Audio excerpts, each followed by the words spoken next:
Question number 4 of practice set 3.3. In an arithmetic progression, 19th term is 52. 19th term म्हणजे T19 is equal to 52 and 38th term T38 is equal to 128. Find the sum of first 56 term. पहिले 56 पदांची बेरीज. आता बेरीजसाठी आपल्याला A D M दिलेलं नाही. आपण मागच्या एक्सरसाइजमध्ये हे T9 असं टी दिलेले होते दोन आणि T11 आणि T21 ह्याच्यावरून आपण ए काढला डी काढला आणि नंतर टी यांच्या फॉर्म्युल्यामध्ये ठेवून पुढची व्हॅल्यू काढली होती. त्याच पद्धतीने हे जे T19 आणि T38 दिलेलं आहे त्यावरून आपण काय करू आधी ए आणि टीची व्हॅल्यू काढू. कारण S56 काढताना ए लागतो डी लागतो आणि एन लागतो.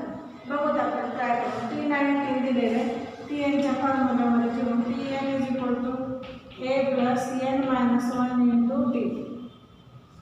So T19 is equal to a plus 1 19 minus 1 18d आणि T38 is equal to a plus 38 minus 1 37d हे येतात. आता यांची जर मी सम केली या दोघांची एक मिनिट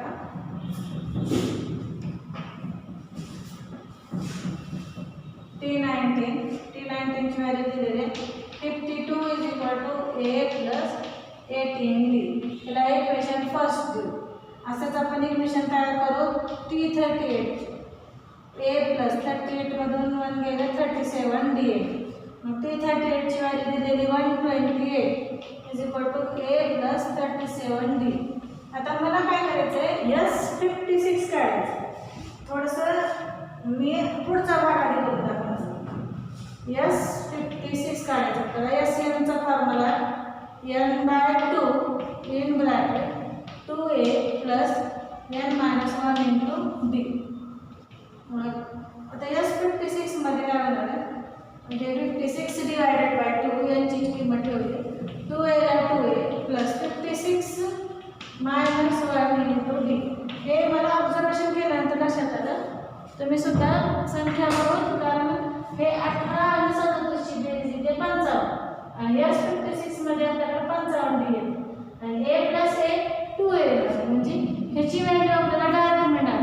फॉर्म्युल्यामध्ये सबस्टिट्यूट करण्याची a ची d ची सेपरेट व्हॅल्यू काढण्याची आपल्याला पूर्णची व्हॅल्यू मिळणार. S56 इज इक्वल टू म्हणजे भाग जाते आपण भागावर 2 2 जा 4 एक उरलं 2 8 जा 60 2a प्लस 55d. हे मी पुढचा भाग आधी केला. कारण बघा S56 जेव्हा आपण काढणार आपण डायरेक्ट a ची d ची यांची व्हॅल्यू ठेवतो. पण थोडंसं हे जे अंक बघून मला डोक्यात आलं म्हणजे लक्षात आलं की 18 आणि 37 ची बेरीज येणार 55 आणि a प्लस a म्हणजे 2a म्हणजे 18d प्लस 37d 55d येणार. म्हणजे आपल्याला या दोघांची जर सम केली तर आपल्याला त्या ब्रॅकेटची व्हॅल्यू मिळणार आहे. म्हणून मी हे इक्वेशन सॉल्व्ह नाही करतो. जसं आपण 3.2 मध्ये इक्वेशन सॉल्व्ह केलं होतं ए आणि डी ची व्हॅल्यू काढली होती तसं काढायचं नाही. कारण ऑब्झर्वेशन केल्यानंतर लक्षात आलं की या दोघांची जर सम केली तर आपल्याला डायरेक्ट त्या फॉर्म्युल्याची व्हॅल्यू मिळणार. तर आपण काय करू 1 आणि 2 ची ॲडिशन करू. Add equation first and second हे आधी करायचं. मी हे तसं येणार आहे म्हणून मी ह्यांची सम आणि सम करणार आहे. तुम्हाला समजण्यासाठी मी आधी तो भाग केला. मग सम करू काय a plus 18d is equal to 52 equation first a plus 37d is equal to 128 equation second. Addition a plus a 2a plus addition is 55d is equal to sum 8 plus 2 10 has 0 carries 1 5 plus 1 6 plus 2 8 that is 1 as it is म्हणजे 2a + 55 बघा या दोन इक्वेशनची सम केल्यानंतर 2a + 55d = 180 मिळणार आहे आणि त्या फॉर्म्युलामध्ये direct ती किंमत आपल्याला ही जी किंमत आहे आपण ठेवता येईल. मग याला आपण काय करू इक्वेशन थर्ड नाव 2a + 55d = 180 म्हणजे ह्याचा वापर करून आपण डायरेक्ट किंमत आपल्याला हे S56 काढायचं. तर S56 = 28 into डायरेक्ट आपण हे जे 3 मध्ये जे आपल्याला व्हॅल्यू भेटली डायरेक्ट व्हॅल्यू ठेवू 180 इथे देऊ फ्रॉम 3 म्हणजे 3 मध्ये जे आपण व्हॅल्यू काढली त्याचा वापर करून विचारायची आपण ह्याची किंमत ठेवू. आता 28 आणि 18चा गुणाकार 0 0 18 44 4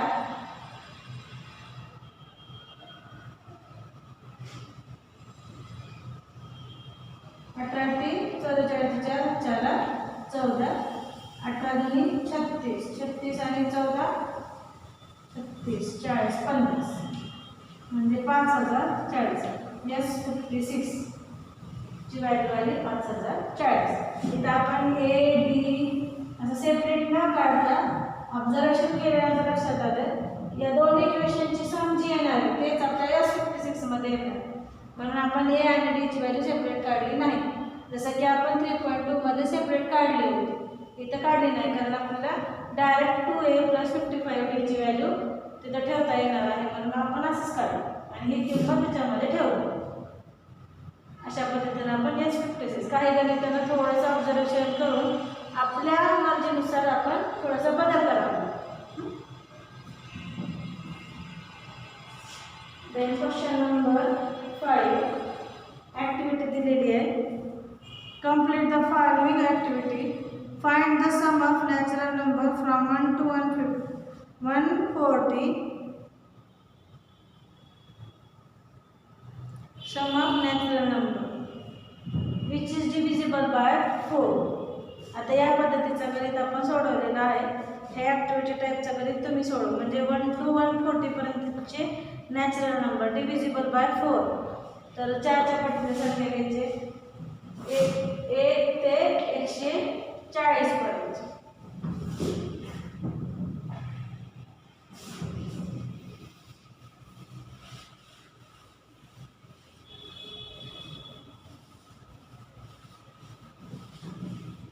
त्यांचे सम काढायचे म्हणजे आधी आपल्याला 1 ते 140 मध्ये 4 ने भाग जाणार म्हणजे पहिली संख्या 4 8 12 असं करत करत 140 ला पण 4 ने भाग जातो म्हणजे आपल्याकडे A आहे 4 D आहे 4 डिव्हिजिबल बाय 4 म्हणजे D4 आणि TN आहे 140.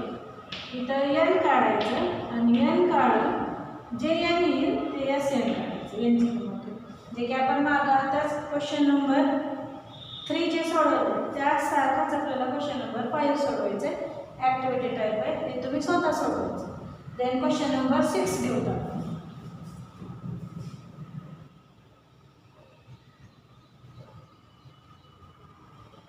क्वेश्चन नंबर 6 सेम क्वेश्चन 3 सारखा हा क्वेश्चन नंबर 5 आहे आणि क्वेश्चन पुस्तकामध्ये ॲक्टिव्हिटी टाईप दिले म्हणजे चित्र बॉक्स आहे तुम्ही तिथं फिलअप करा.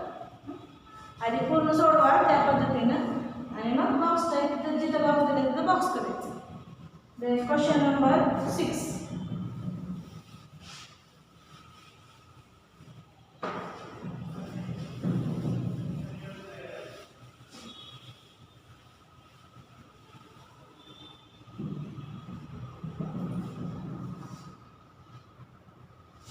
Question number 6. Sum of 55 term in an arithmetic progression is. आपल्याला सम दिली हे थोडंसं चेंज प्रश्न आहे.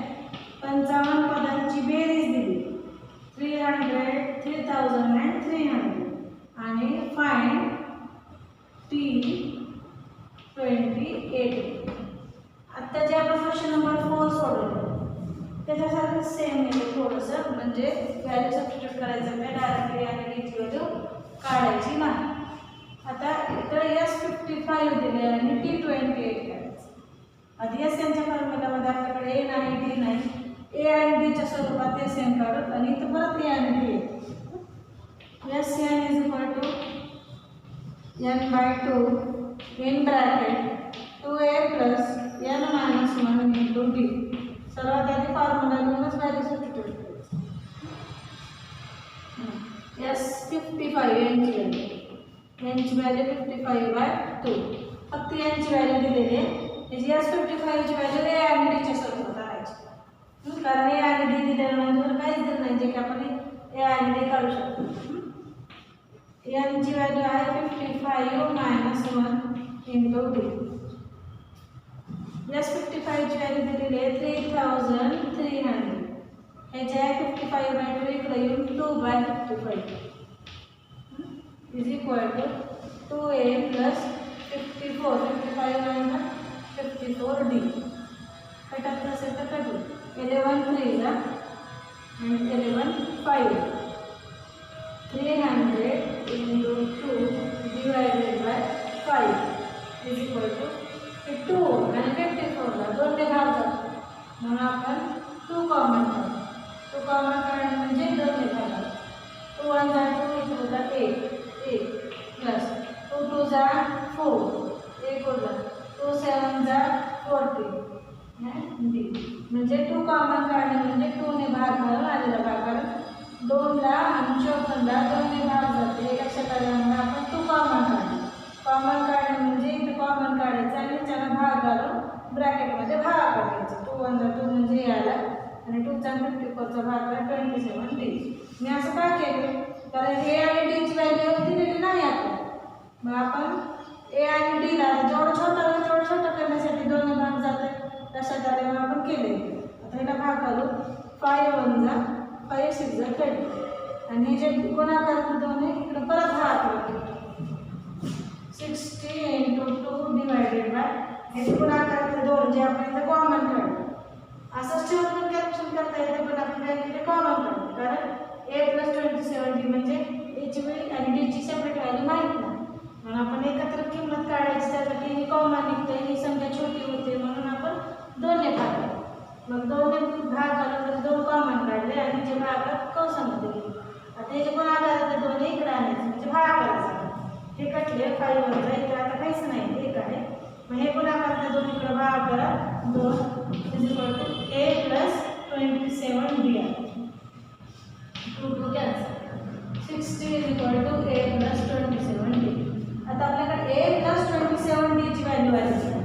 त्याला आपण काय करू नंबर 1 आपल्याला काढायचं आहे T20 याच्या फॉर्म्युलामध्ये जर ठेवला तर आपल्याला 30 व्हॅल्यू मिळणार आहे. बघा इथं काहीच नाही करता असं ठेवलं T28 काढायचं आहे तर आपल्याला टी एनचा formula Tn is equal to a plus n minus 1 into D. T28 is equal to a plus 28 minus 1 into D. T28 is equal to a plus 27d. 28 ची व्हॅल्यू ही आहे आणि जी आहे आपल्याला डायरेक्ट फ्रॉम 1 म्हणजे ही जी किंमत आहे. हे ऑब्झर्वेशन केल्यानंतर ह्याच्यानंतर की T28 म्हणजे की तर आपलं पटकन डोक्यात आलं पाहिजे T28 is equal to a plus 27d आणि हे 2 कॉमन काढल्यानंतर a प्लस 27d येणार आहे म्हणून मी इथं 2 कॉमन काढलं कारण आपल्याला डायरेक्ट व्हॅल्यू मिळणार. मग हे कॉमन काढल्यानंतर आपल्याला ही व्हॅल्यू डायरेक्ट भेटली. डायरेक्ट घेऊन टाकू कॅल्क्युलेशन करायची गरज नाही. T28 ची डीची सेपरेट व्हॅल्यू काढायची गरज नाही आणि हे येते नाही सेपरेट काढ a प्लस 27d ची व्हॅल्यू ठेवली 60 आणि आपल्याला हेच काढा म्हणजे T28 is equal to 60 from 1 1 वरून म्हणजे 1 मध्ये जी किंमत आहे ती ठेवली. समजलं. द नेक्स्ट क्वेश्चन सोडतो आपण.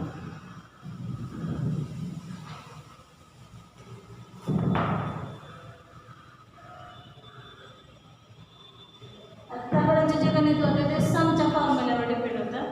आता जे पुढचे जे एक्झाम्पल्स आहेत या एक्सरसाइजमध्ये थोडंसं चेंज आहे. तर काय होतं ए डी आणि एन दिलेलं असताना डायरेक्ट एस यांच्या फॉर्म्युलाला यूज करून आपल्याला कॅल्क्युलेशन करायचं होतं. कधी कधी ए आणि डी न देता डायरेक्ट व्हॅल्यू घेत होते जे की आपण बघितलं आता क्वेश्चन नंबर 6 मध्ये आणि क्वेश्चन नंबर 4 मध्ये म्हणजे काही ॲडजस्टमेंट होती. पण हे जे सर्व गणित आहेत क्वेश्चन नंबर 1 to 6 SN वर डिपेंड, समवर डिपेंड. आता जे पुढचे जे क्वेश्चन आहे ते थोडंसं चेंज आहे. आता आपले अर्थमॅटिक प्रोग्रेशन जे आहे त्या अर्थमॅटिक प्रोग्रेशनचे कॉन्सिक्युटिव्ह टर्म कोणते ते कॉन्सिक्युटिव्ह टर्मवर डिपेंड आपली पुढचे एक्झाम्पल्स आहेत.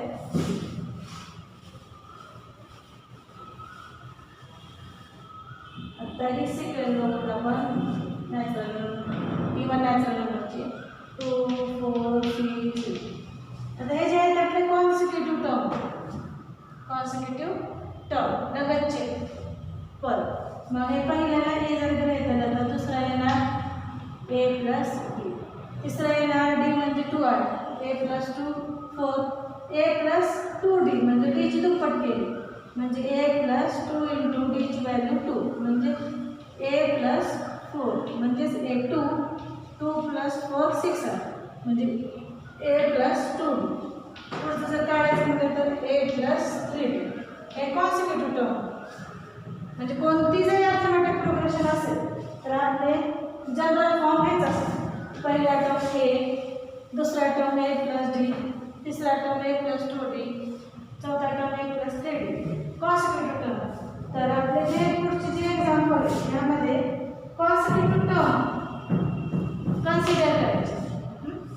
क्वेश्चन आहे बघा, in an arithmetic progression sum of 3 consecutive term, 3 consecutive म्हणजे 3 लगतचे कंटिन्युअस त्यांची सम दिलेली आहे and their product is 504. Find the terms. Term काढा म्हणतात. तर आपण कन्सिडर करायचं की जनरल टर्म आहे तेच कन्सिडर आपल्याला हिंट दिलेली आहे. assume that 3 consecutive term in arithmetic progression are. assume करा. आता इथं काय केलं आपण हिला ए कन्सिडर करून इथं ए मायनस एक टर्म पहिली टर्म आपण ए मायनस डी कन्सिडर करायची, दुसरी टर्म ए आणि तिसरी टर्म ए प्लस डी. कारण ह्याच्या आधीची जर टर्म काढायची नाही तसं इथं ए मायनस डी येणार कारण ह्याच्या आधीची टर्म काय येणार आहे 0. आता हे 0 जर काढायचं असेल हे जर ए असेल आणि आपलं डी काय आहे 2 आहे. ए मायनस डी जर काढलं तर आपलं 0 व्हॅल्यू आहे. ए इज 2 मायनस डी इज 2 0. मी उदाहरणावरून हे कॉन्सिक्युटिव्ह टर्म दाखवले तुम्हाला. मग आपण इथून सोडून कॉन्सिक्युटिव्ह टर्मला हे सुरुवातीचे कॉन्सिक्युटिव्ह 3 टर्म कन्सिडर करायचे. ए मायनस डी मग त्याच्यामध्ये डीची सम केली, ए मायनस डीमध्ये कॉमन डिफरन्सची बेरीज केली, पुढचा टर्म येणार ए आणि त्याच्यामध्ये डीची बेरीज केली, पुढचा टर्म. तर आपले कॉन्सिक्युटिव्ह 3 टर्म आपल्याला अजून करा म्हटलं A minus D A and A plus B.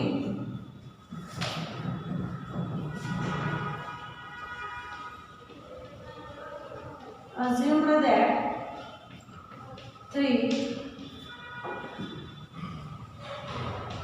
consecutive term are a minus d a and a plus d. हे आपण कन्सिडर केलं आपले कॉन्सिक्युटिव्ह टर्म. आता ए ची आणि डी ची व्हॅल्यू काढली तर आपल्याला सिक्वेन्स तर काय म्हणलं in an arithmetic progression sum of 3 consecutive term is 27. by first condition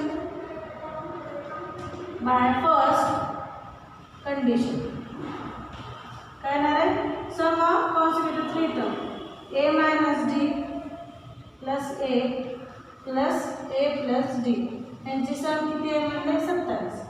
सम करूत आपण A minus D plus A plus D minus D plus D cancel A plus A 3a is equal to 27. याच्यावर आपल्याला ए काढता येतो ए is equal to 27 हे गुणाकार इकडे भागाकार ए इज इक्वल टू 9. म्हणजे पहिल्या कंडिशन आपल्याला ए आणि डी काढायचं तर पहिल्या कंडिशनवरून आपण ए काढतो, आता दुसऱ्या कंडिशनवरून आपण डी काढतो. सेकंड कंडिशन दिलेले देअर प्रोडक्ट इज 504 म्हणजे यांचा बाय सेकंड कंडिशननुसार काय ए मायनस डी ए आणि ए प्लस डी यांचा गुणाकार किती आहे 504. तर आपण एची व्हॅल्यू ठेवायची नाही, नंतर ठेवू. आधी बघा ते फॉर्म्युलामध्ये नसतो. A minus D and A plus D A लिहून आपण थोडंसं जागा बदलली. हे formula A minus D and A plus D म्हणजे हे फॉर्म्युला तयार होतो A square minus D square into A is equal to 504. एची व्हॅल्यू ठेवतो आपण 3 square minus D square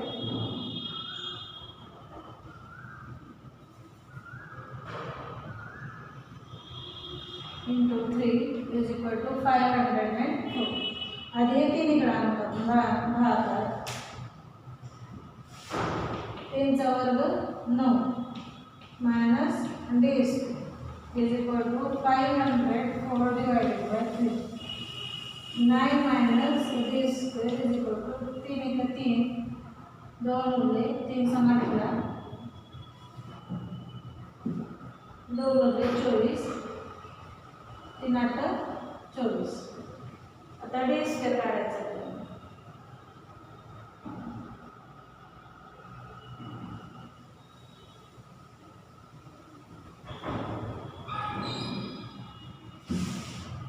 minus D square is equal to 168 minus 9 plus 9 इकडे आले minus D square is equal to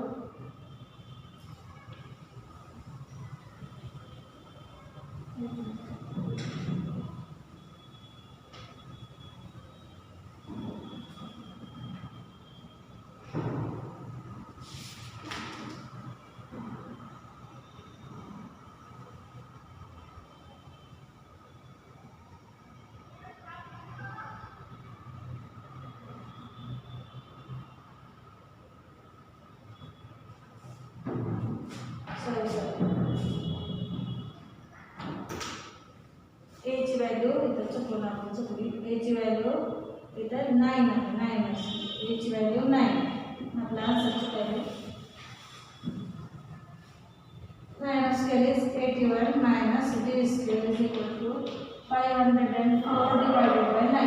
हे गुणाकारात 9 इकडं 12 81 minus D square is equal to 9 पंचे 45 9 5 जा 45 आणि 5 उरले 9 6 जा 52.